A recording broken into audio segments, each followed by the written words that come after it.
ప్రముఖ hotels OYO rooms గురించి ఎవరికి పెద్దగా పరిచయం అవసరం లేదు. అయితే ఇప్పుడు ఓయో ఒక కీలక నిర్ణయం తీసుకుంది. తమ హోటల్స్లో కొత్త చెక్ ఇన్ పాలసీ తీసుకొచ్చింది. అందులో భాగంగా ఇకపై పెళ్లి కాని జంటలు రూమ్ బుక్ చేసుకునేందుకు వీలుండదు. ఈ నిబంధనలు తొలుత మేరట్ నుంచి ప్రారంభం కానున్నాయి. ఈ విషయాన్ని కంపెనీ అధికారికంగా వెల్లడించింది. మరి ఇన్నాళ్ళు లేని ఈ నిబంధన ఇప్పుడెందుకు? ఓయో ఈ నిర్ణయం తీసుకోవడానికి కారణం ఏంటి? ఇలాంటి అన్ని విషయాలను ఇప్పుడు మనం తెలుసుకుందాం. ఓయో కొత్త పాలసీ ప్రకారం ఇకపై పెళ్లి కాని జంటలకు రూమ్ ఇవ్వరు. కొత్త చెక్ ఇన్ పాలసీ ఆధారంగా ఇకపై ఆన్లైన్లో లేదా ఆఫ్లైన్లోనైనా రూమ్ బుకింగ్ సమయంలో అన్ని జంటలు పెళ్లి చెల్లుబాటు అయ్యే రుజువును సమర్పించాలి. అంటే ఏదో ఒక డాక్యుమెంట్ అయితే సబ్మిట్ చేయాలి.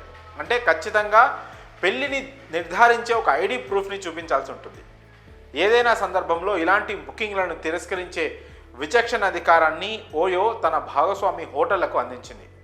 మేరట్లోని తన భాగస్వామ్య హోటళ్లలో తక్షణమే దీన్ని అమలు చేయాలని కూడా నిర్దేశించింది. గ్రౌండ్ ఫీడ్బ్యాక్ ఆధారంగా కంపెనీని దీన్ని మరిన్ని నగరాలకు విస్తరించే అవకాశం ఉందని సంబంధిత వ్యక్తులు తెలిపారు. తమ సంస్థ ఆతిథ్యంలో రక్షణకి కట్టుబడి ఉంటుందని, బాధ్యతగా వ్యవహరిస్తుందని ఈ సందర్భంగా OYO north India region head Pawar Sharma అన్నారు. కుటుంబాలు, విద్యార్థులు, ఒంటరిగా ప్రయాణం చేసే వారికి సురక్షితమైన వసతులు అందించే బ్రాండ్గా నిలవాలని ఓయో భావిస్తోంది.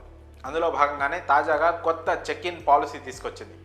కస్టమర్ల విశ్వాసం పెరిగి బుకింగ్లు పెరిగేందుకు ఈ నిర్ణయం ఉపయోగపడుతుందన్నారు. అయితే వ్యాలిడ్ ప్రూఫ్గా ఏ పత్రాలు చూపించాలనే దానిపై స్పష్టత ఇవ్వలేదు. నిజానికి ఓయో ఈ నిర్ణయం చాలా ఆలస్యంగా తీసుకుందనే వాదన కూడా ఒకవైపు వినిపిస్తోంది. కుర్రకారికి ఓయో హోటల్స్ అడ్డాగా మారి ఫ్యామిలీస్ని దూరం చేసుకున్నాయి. కుటుంబ సభ్యులతో కలిసి ఎవ్వరు కూడా ఓయో రూమ్స్లో స్టే చేయడానికి ఆసక్తి చూపని పరిస్థితులు నెలకొన్నాయి. ఇది ఓయో బ్రాండ్ని దారుణంగా దెబ్బతీసింది. ఆ నష్ట నివారణ కోసమే ఈ కొత్త రూల్ తీసుకొచ్చినట్లు తెలుస్తోంది. మరి ఓయో రూమ్స్ తీసుకొచ్చిన ఈ కొత్త పాలసీపై మీ అభిప్రాయాలను కామెంట్స్ రూపంలో తెలియజేయండి.